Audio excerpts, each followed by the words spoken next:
Hey, hey, hey, hey, hey, hey, hey, hey, hey, hey! Andito na naman tayo guys sa overwhelming na stock. So, kahit pa paano, nabawasan yung plastic namin kahapon nung inayos. Tapos, ito na naman, todis pa lang, overwhelming na naman kami sa stocks. Mga items na mga karton sa bodega suki namin. Alright, oh. Boss Makalawa. Naku, mahal na araw pala. Mahirap magbiyahe, di ba? Baka 7 days pa siro o 5 days. Pagkatapos ng mahal na araw. Kasi nga, tatlong araw, tatlong gabi to, overwhelming na naman, sagad na naman sa bubong yan. Alright, araw-araw laging may stock, araw-araw overwhelming. Siyempre meron pa sa labas guys, hindi pa naayos. Ayun o, ayan o, ayan o, ayan o, ayan o. Ito pa sa trole, sa sidecar ng bisikleta at sa sidecar ng mato na honda-hondahan. Yan, kaayos ko lang kaya tapos na yan. Alright, kaya nga tayo nakapag-video guys. Alam niyo kung bakit? Kasi may isi-share naman ako sa inyo na sinasabing Faldo, libre, di ka libre. Kayamanan sa Pilipinas. Guys, nung isang gabi pa to, ngayon ko lang naayos. Ito oh. Makita niyo ba to? Charam! Oh, ang tatak ay ulala. Oh. Di ko alam guys, kung iniisip ko nung una saan palagay to. Ngayon pala may signboard siya o mayroon siyang sticker na nakalagay na talagang ulala, pang tapal. Ayun oh.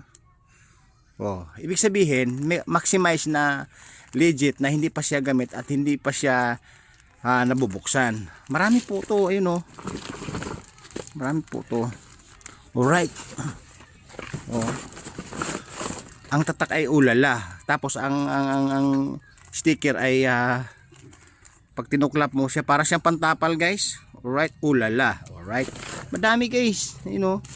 Oh, puro ulala. Ulala. Oh.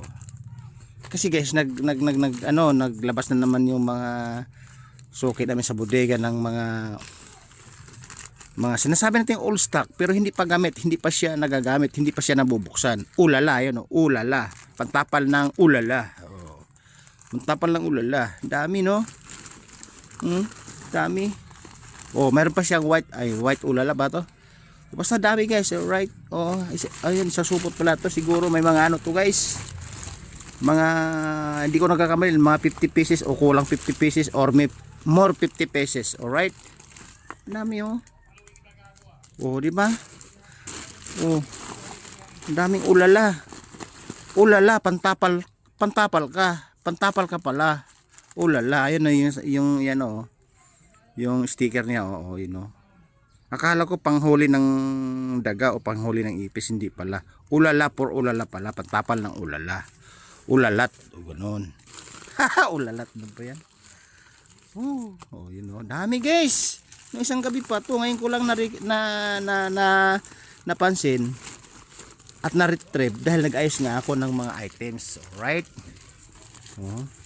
Ang maganda pa guys, mayroon siyang kasamang ulele. Oh, inisip nyo kung anong ulele. Ulele. Alright.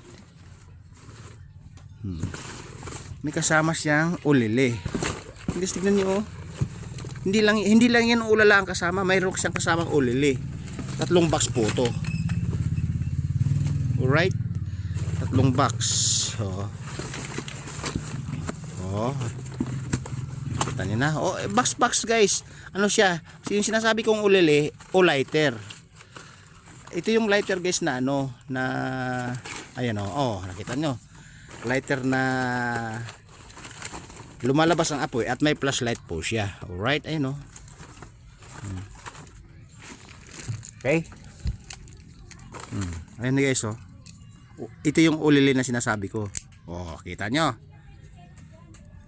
Nilabas sa bodega ng mga suki namin dahil sira na yung box. Eh sino nga naman ang bibili kung sira ang box?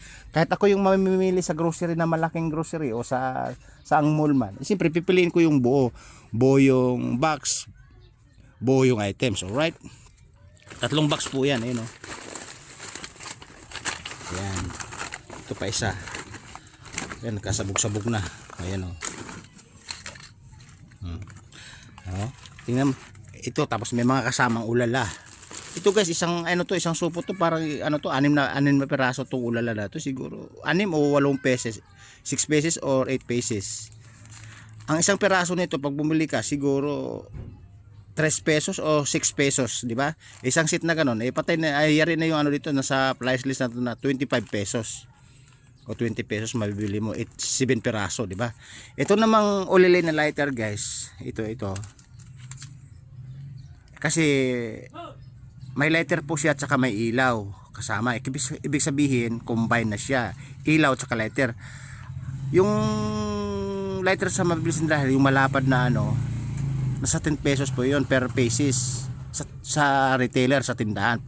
Ito may ilaw na malaki, mabibili mo siguro to na 20 o hanggang 15 pesos bawat retail sa tindahan.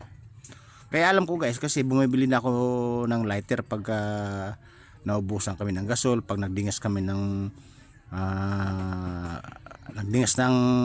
uling ganon, so kailangan din ng lighter pang sindi. Alright, ito nasa 15 pesos to retail bawat isang peraso. Right? Ay marami po yan, oh. No, bibilangin natin. So isang box, ilan ang laman? 1, 2, 3, 4, 5, 6, 7, 8, 9, 10. Dito na tanggalan ng isa. 10, 11, 12, 13, 14, 15, 16, 17, 18, 19, 20. 25 pieces pala guys. 21, 22, 23, 24, 25 pieces sa isang box. Alright? Sayang yan, oh. Ayun, oh. Legit, oh. Oh, umaalog-alog pa yung mga ano, yung liquid niya, yung fluid. Alright. Oh. Oh. Kita niyo naman, di ba? Oh, di ba? 3 box po 'yan. Isang tatlong box na ulili at saka kulang 50 pieces na ulala. Alright? Yan yung sinasabi ko sa inyo, guys, na kayamanan ng Pilipinas, paldo. Alright? Oh, ano? 'Di ba? Sayang, sumisindi pa naman. Kaya guys, mabibenta pa sa tindahan yan per pieces. Kahit ibenta mo ng 5 pesos o 10 pesos, 10 peso isa o 5 pesos, hindi na masama, 'di ba? Kahit papaano magkaroon ka ng income kahit konti lang, alright?